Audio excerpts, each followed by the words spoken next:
next question is from Erica, and it's one of my favorite subjects, weeds, often called invasive species. As holistic designers, Erica says, should we even use the word weed? And when do we stop calling it a weed? And when do we stop looking for benefits of a weed and instead just put it on a difficult list, a list of problem plants? Well, I think the problem is the solution, and you can usually work it out. Why is that plant invading that niche? Why is it an invasive species? What niche is open? What is the cause? Because the weed is only the symptom of the germination condition.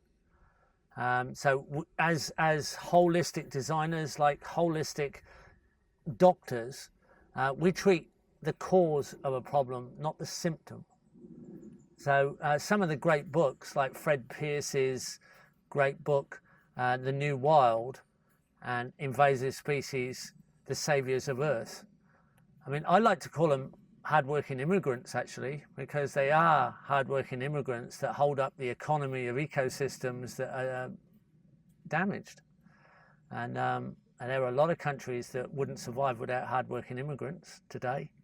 And we can look at our damaged ecosystems the same way.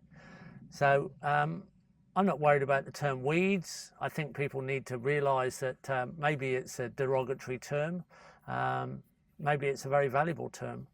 And all the weed scenario has been proven that now, if you count the invasive species, the world has never been more diverse than it is right now in every single location since life began.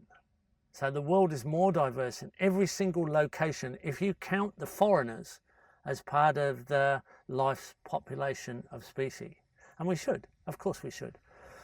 And there's never been, there's very little, if any, extinctions on continents much. Islands are specific because they're speciated around the isolation of islands in large oceans. So if we start to judge the cost of invasive species in America by what has happened in Hawaii, although Hawaii is part of America, it's not part of the continent. The difference between the cost of weeds in Hawaii and the cost of weeds in the continent of America is enormously different. But most of our case studies on the cost of weeds has been in Hawaii for America. And that's total false science. There's a lot of false science about weeds.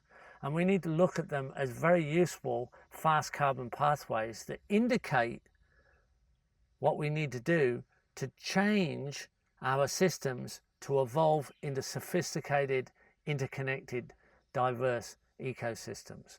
So I think it's a very valuable discussion, and I think we need to keep it very open and learn from the weeds.